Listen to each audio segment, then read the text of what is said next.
आगे बढ़ेंगे जनहित में और अब बात तीसरे विश्व युद्ध की, जो होगा नहीं बल्कि शुरू हो चुका है, वो भी छोटी छोटी किश्तों में।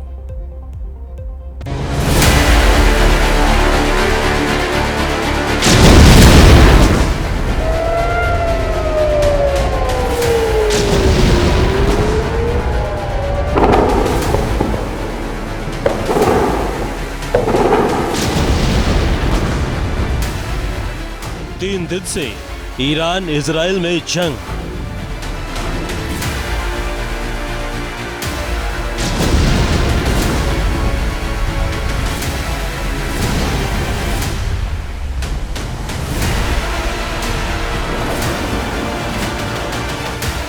दो 2023 से मिडिल ईस्ट में महायुद्ध।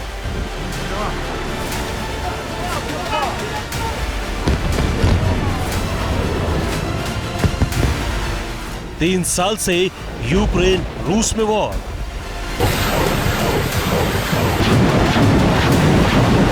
तीन दिन में भारत ने पाकिस्तान को रौंदा।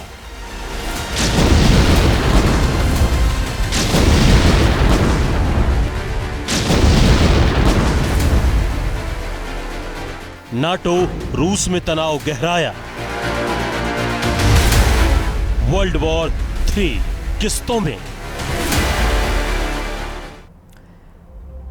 आप जानते हैं पहला विश्व युद्ध 4 साल तक चला था, उसे 104 साल बीत चुके हैं। दूसरा विश्व युद्ध 6 साल चला, उसे भी 80 साल हो चुके हैं। आज मैं आपसे एक सवाल पूछ रही हूं, क्या आप जानते हैं कि आज से 80-100 साल पहले विश्व युद्ध का शंखनाद आखिर कैसे हुआ था? या वो कौन से कारण रहे होंगे जब सारी दुनिया एक दूसरे से युद्ध भूमि में भिड़ने लगी थी? दो विश्व युद्ध हुए और दुनिया पूरी तरह से बदल गई। विश्व युद्ध में परमाणु हमले का इस्तेमाल भी दुनिया देख चुकी है। इन युद्धों का असर भी वर्षों तक दुनिया ने महसूस किया। यूक्रेन और रूस की भीषण जंग हो या ईरान इजराइल के बीच महायुद्ध हो, दुनिया आज फिर दोराहे पर है, ठीक वैसे ही जैसे पहले और दूसरे विश्व युद्ध में थी। आज दुनिया में फिर वैसा ही तनाव बढ़ चुका है, वैसे ही परमाणु बमों के खतरे दुनिया के सिर पर मंडरा रहे हैं। फर्क बस ये है कि तीसरे विश्व युद्ध में जो हो रहा है वो किस्तों में हो रहा है।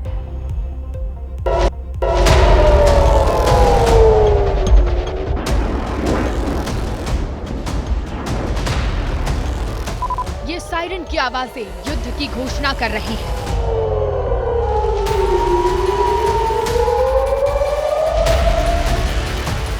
आधी रात का वक्त है, यहाँ मिसाइलें दागी गई हैं।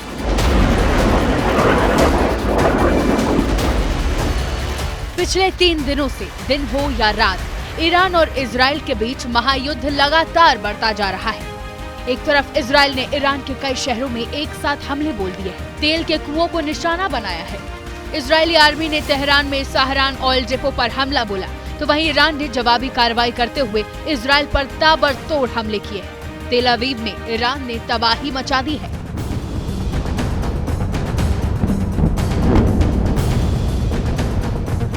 इजरायली डिफेंस फोर्स ने ईरान के नागरिकों को मिलिट्री हथियार फैक्ट्रियों के आसपास के इलाकों को खाली करने की चेतावनी दी है। साफ है, इजराइल अब ईरान पर और बड़ा एक्शन लेने जा रहा है। इजराइल ने तेहरान में रक्षा मंत्रालय को निशाना बनाने का दावा किया है।